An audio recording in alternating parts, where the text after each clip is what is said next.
Hi, baby boomer fans. We are Jackie and Janine, the Pfeiffer sisters, and love to talk about the 1950s, inviting you to reminisce with us as we explore experiences of that decade. We chronicled the distinct memories of our childhood in our book, While the Windmill Watched, a slice of rural America in the 1950s, which takes you on a notably historic journey through that often forgotten decade. We also want to hear about your experiences during the 1950s. We will feature guests whose special stories of that decade will bring to mind magical moments of reflection, some with tears, some with smiles, but above all, a good dose of laughter. We would like you to chat with us as we bring to mind the sights and sounds so familiar to that time in history. Grab your favorite malt or Green River. Make sure you are wide awake and get ready to be inspired about the 1950s. Welcome to the 1950s Fun Chat.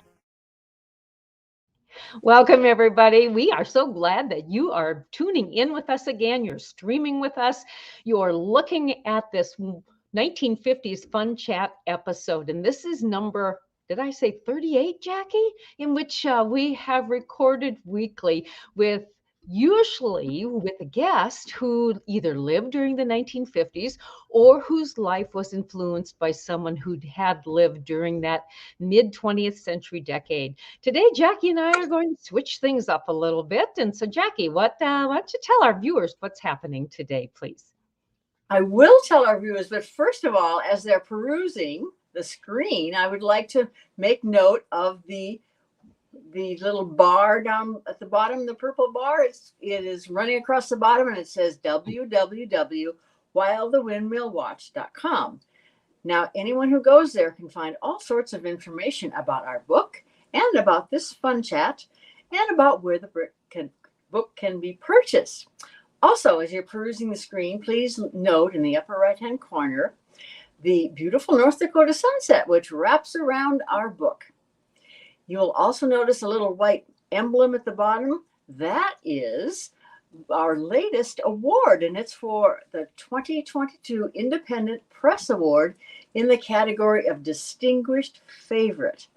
And there were people from books from all over the world that were entered, and we're really honored that we were selected to be the Distinguished Favorite in the regional category. Yes. Today, we are going to talk about all things May. Yeah. The month of May.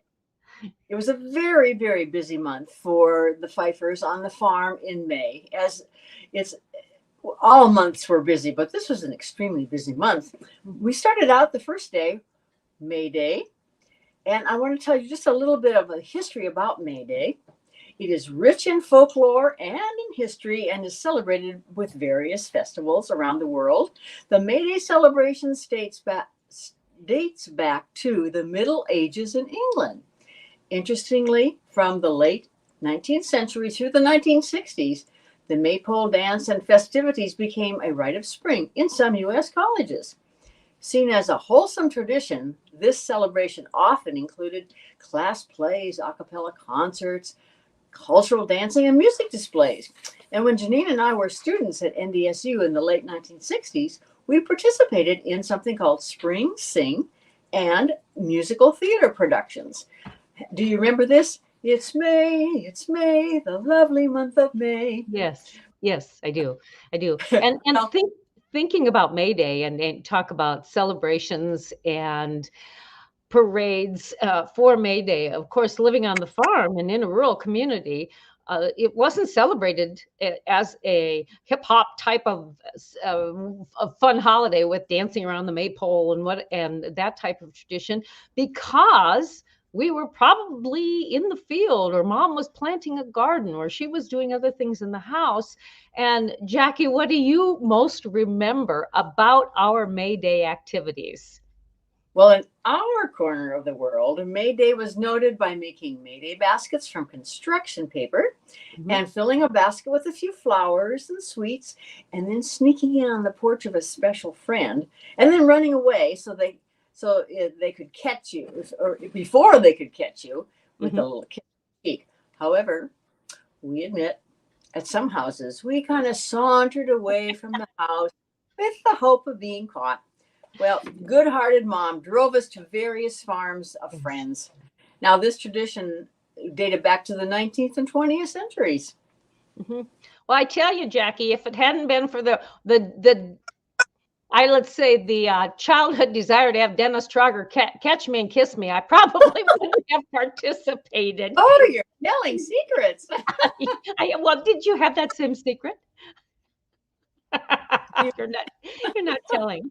Okay. But it was a time, yes, when we would get home from school got out at 4 p.m. and we'd come home and assemble our little baskets, as you said, with treats and little flowers. And boy, they could have been dandelions for all I know. I don't know what kind of flowers were in bloom in that time of year, especially if the weather was cool like it is now this May. And so therefore, Mom, yes, definitely was a good-hearted person and stopped what she was doing to drive us around to our neighbors, and we could then put Mayday baskets on their door handles. Yes. Now, another May activity that I fondly remember was the arrival of the baby chicks.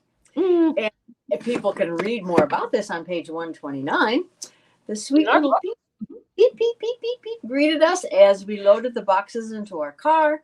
And we two little girls would like to stick our fingers through those little round air holes and touch the fuzzy little yellow chicks. That was fun. It was one of the best memories of May for us. How did those chicks come to us from the hatchery? Do you remember? Well, I think they came in a variety of ways. They came on the train. Okay. They came by bus one time or several times.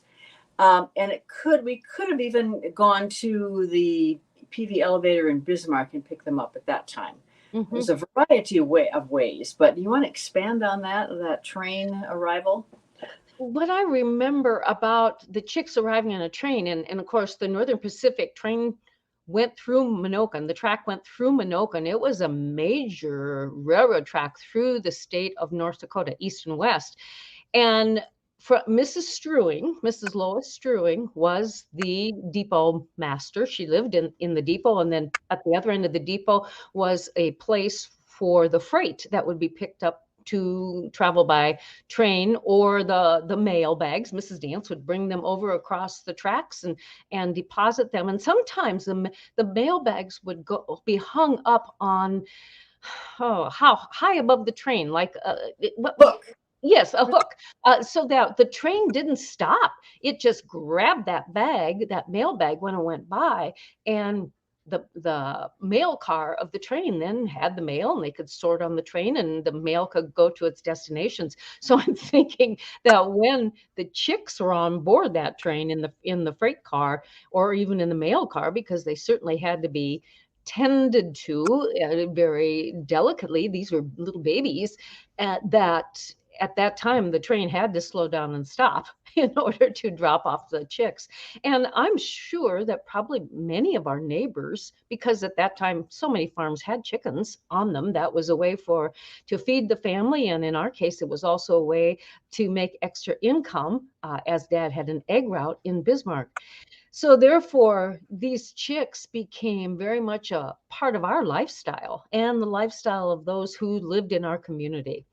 And maybe when they were ordered through this, our neighbors and along with us, ordered those chicks through the same hatchery, so they would come on the same day. I don't recall that. Do you at all?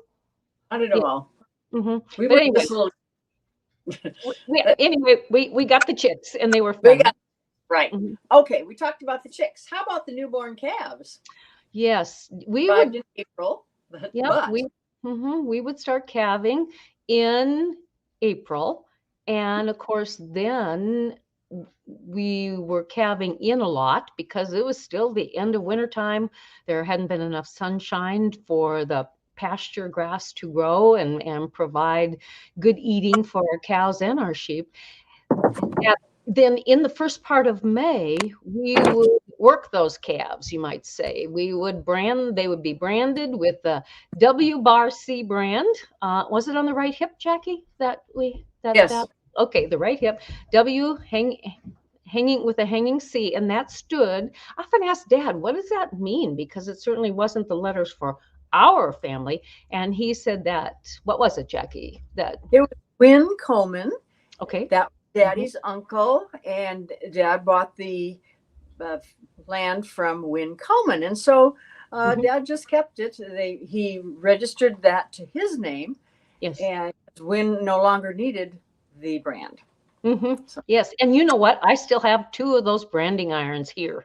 It's they're right just a few feet away from me, as a matter of fact. But anyway, the cats would be branded. They would be vaccinated with their baby shots, and then the male calves would be castrated as well, so that they would have plenty of time to heal before the flies came and become a nuisance for those calves.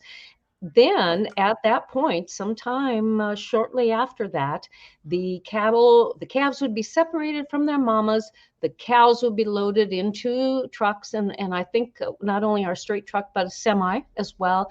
And probably the calves were put in our straight truck, and the cows were put into a potbelly, and traveled then to our summer pasture, which was located north of McKinsey, between McKinsey and Wing. It was about 20 miles from our farm. It was great pasture. But what do you recall about that land up there, Jackie, where our pasture was? well, the thing that comes to mind is this.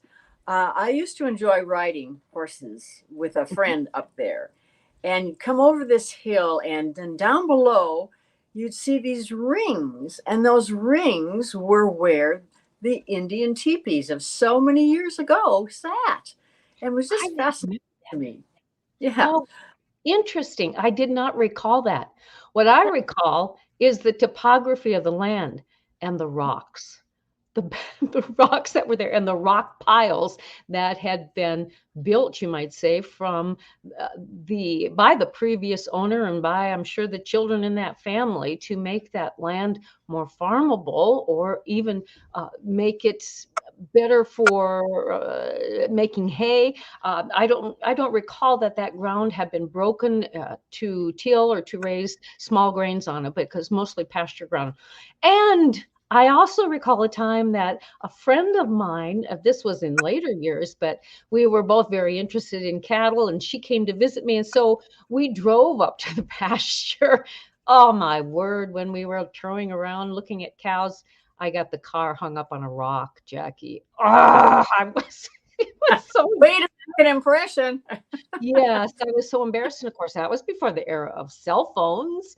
And if I recall correctly, my friend and I walked over to the Thorson farm, and Ted Thorson helped us, and we were able to drive out of that pasture without having harmed the undercarriage of the car.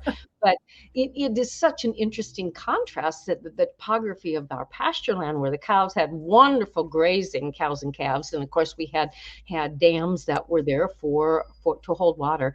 But it was so different, because our land where we lived near Minokan did not have a rock on it. And I think that was very instrumental in what caused Mom and Dad to be a purchaser of that land, that section of ground near Minokan.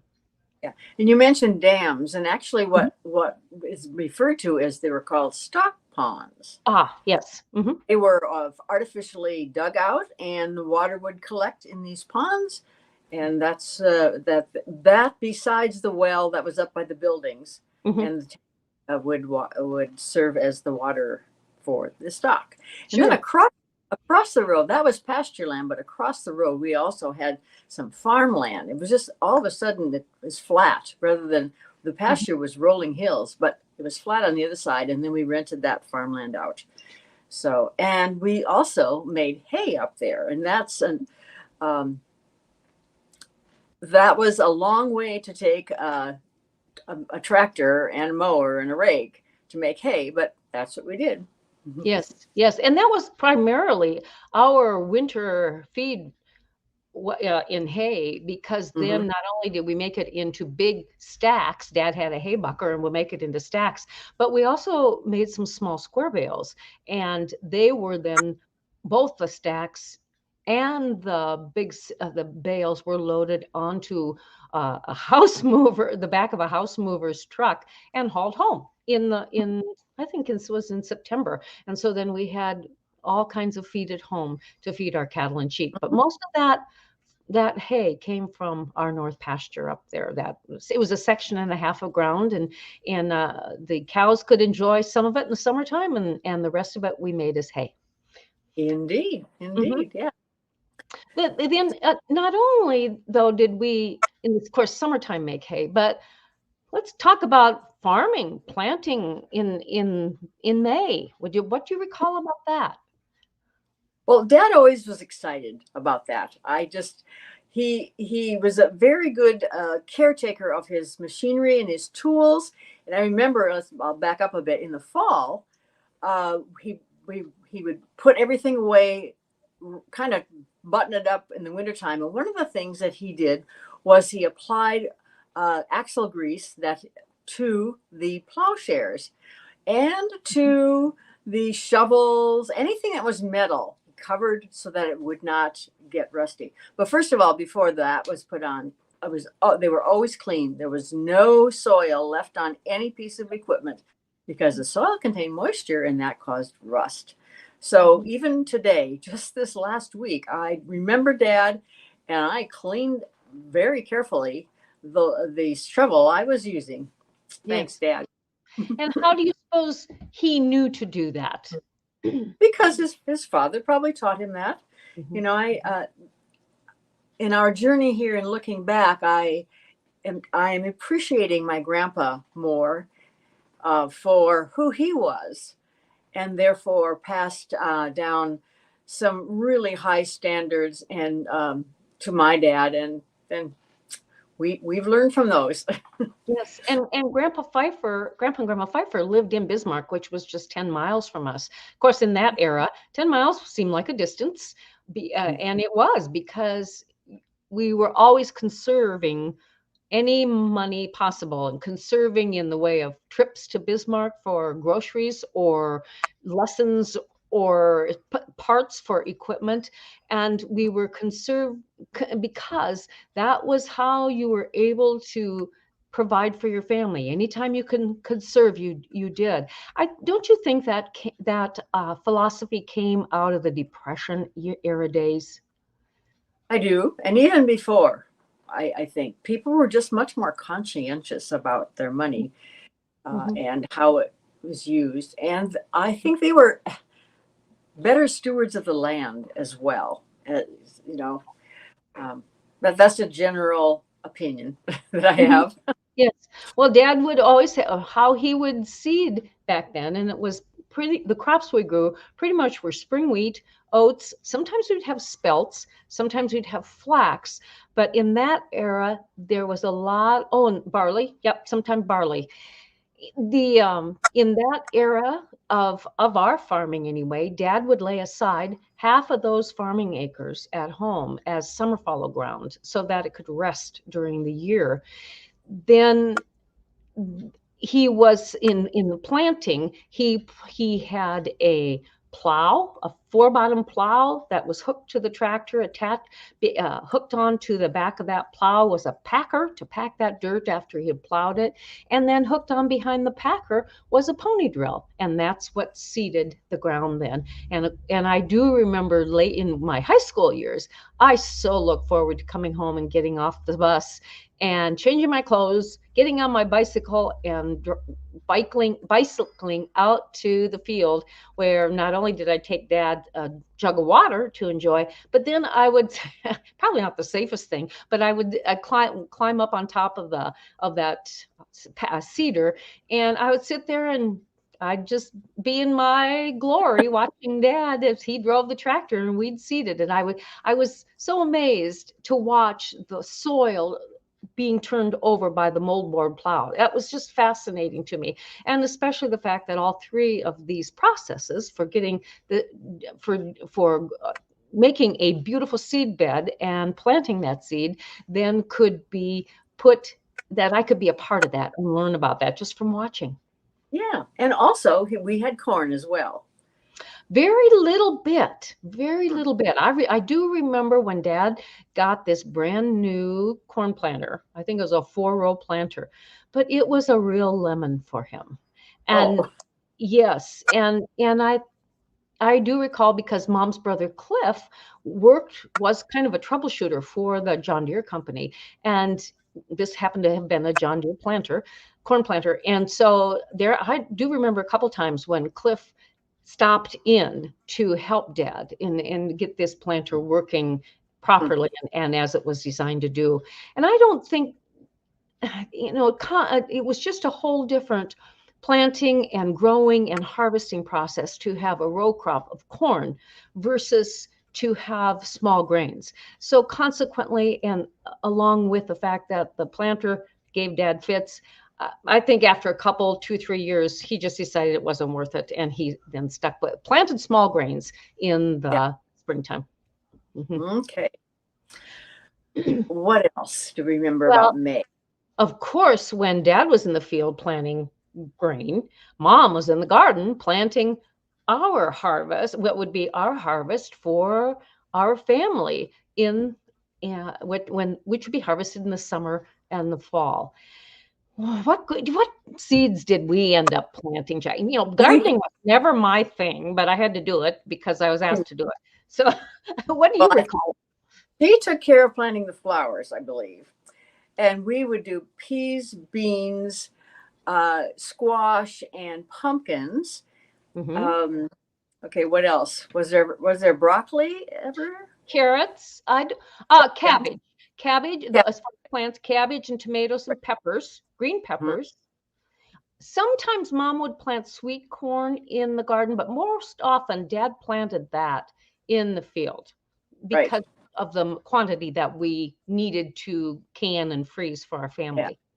Do you remember she was kind of plagued with dusting the cabbages because those Oh, white moths would come and eat the cabbages, so she have to dust them with hmm. something or other. I don't know. I don't Yeah, and they would have kill worms, moths. cabbage worms. She probably had to, I don't know, wash those cabbages very well. Yes, yes.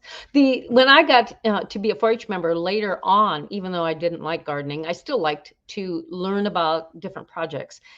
Mhm.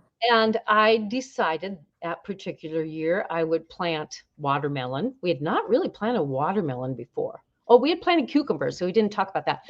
Um, That's right. and so I planted watermelon, and Mom was always kind of cautiously said to me, "I don't know that we have a long enough growing season that you're going to get a good crop with Mm, watermelon." But I planted them anyway. I planted hills of those. I planted beets because I like beet pickles, and exactly. so I planted beets. What was the other? There was a third vegetable. I cannot remember right now what it was. Of some sort? Squash? Well, I wasn't a squash eater back then, so I doubt it. Have But acorn. oh, okay. She, Well, and we also but, planted it was a winter squash, a butternut, right. buttercup, buttercup, They're buttercup was not. squash. And then in the fall, of course, those would be harvested and stored down in our fruit room where Mm-hmm. they could last a number of weeks before we needed to consume them. But Right. my gardening experience, I must say, it, it had to be a conscionable one to go out and take care of those plants and Yeah. harvest those crops because it wasn't deep down in my heart. I was an animal person. I wasn't a crop person. And so, I'm still that way today, Jackie. How about you? Do you grow a garden today? Our soil is uh, eh, not good for that. We live on a hill, rocks, and no. Although my husband does have a raised couple of raised beds Oh, yes. that he does do that with. Mhm. So one What thing we forgot to mention is that we always needed to thin the carrots, Yes. take out the little Well, and ones. radishes. Oh, and we forgot lettuce, leaf lettuce. Right. That was Dad's favorite, was Yes. leaf Right. lettuce. And that was Yeah. probably the first crop that was harvested. Correct. And then maybe some radishes and And carrots, peas. bell, peas, beans. Yeah, because all of these things were preserved one way or another, either frozen or canned. Yes. So we had a pretty healthy diet, actually. Wonder if any of our viewers can remember those times of planting a garden or their fathers planting the crop. What was that like for you? What vegetables did you like the best, and did you participate in the planting of it? Did you harvest? What were your thoughts back in the 1950s, and how your memories of then, and how you helped your family grow food for summer and winter to provide for them?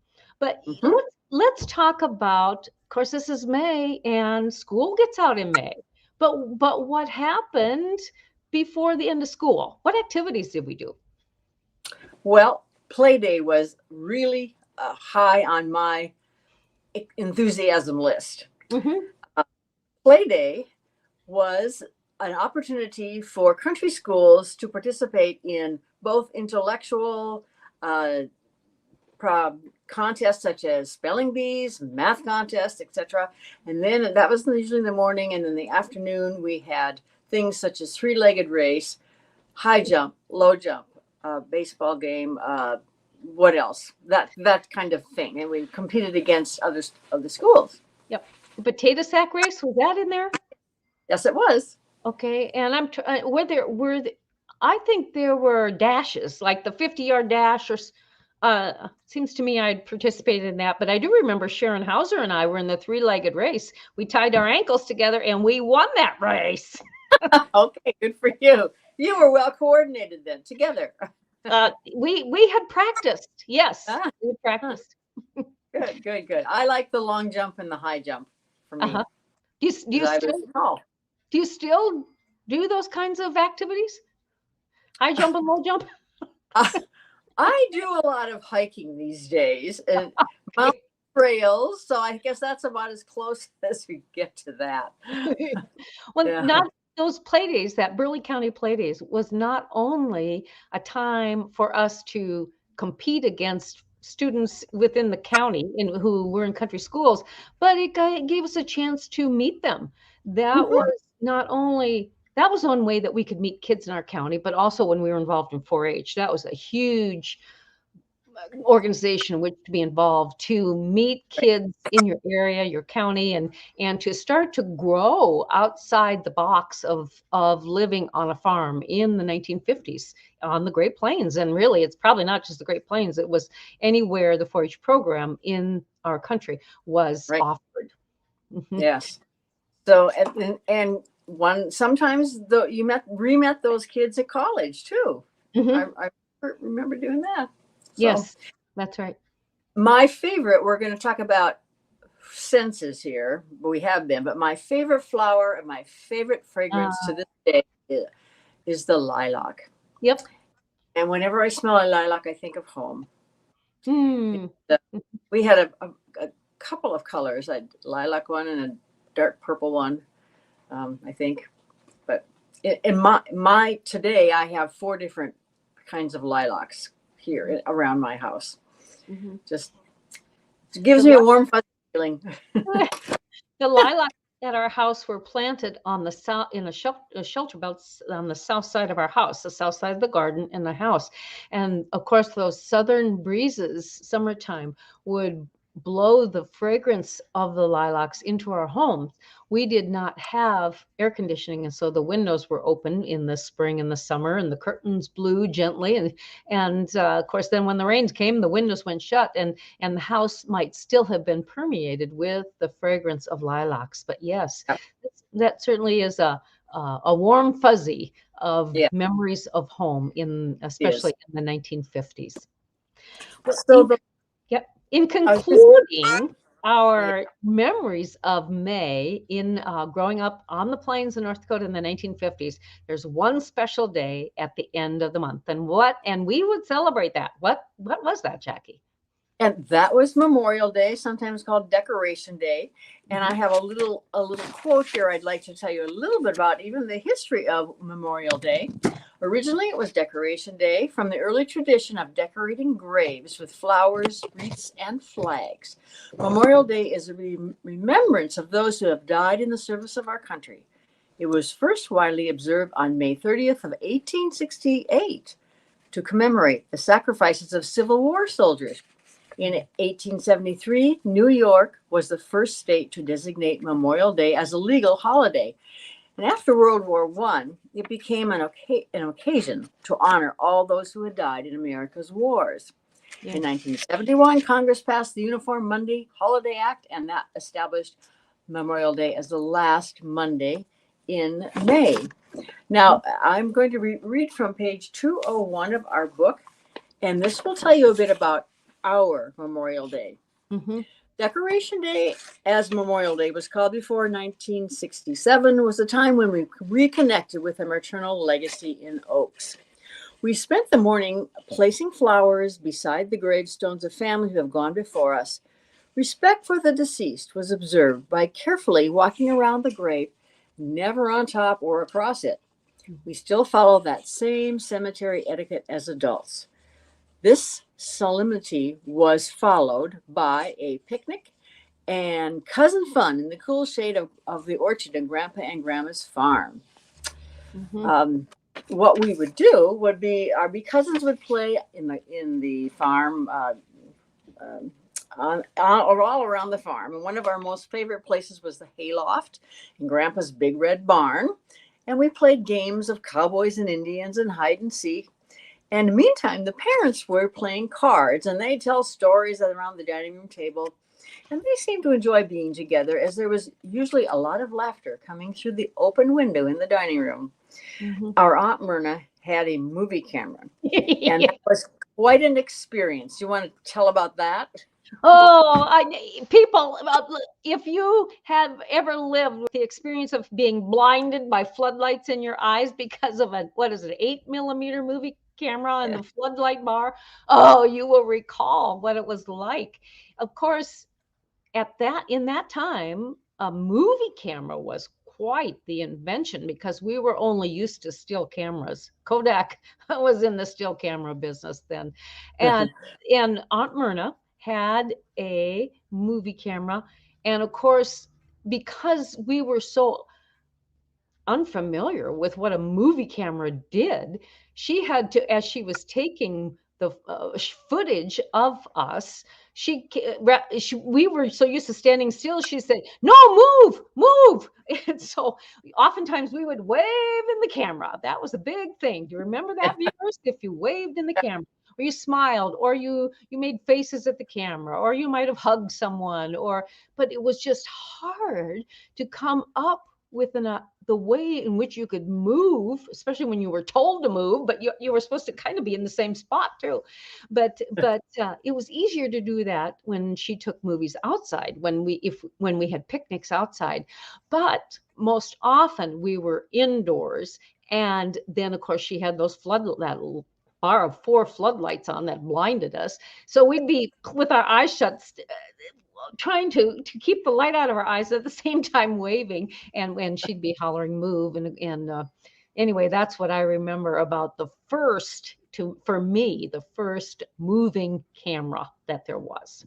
Right. What about you, Jackie? Do you recall that, or doing anything funny when she asked you to right be exactly just as you described?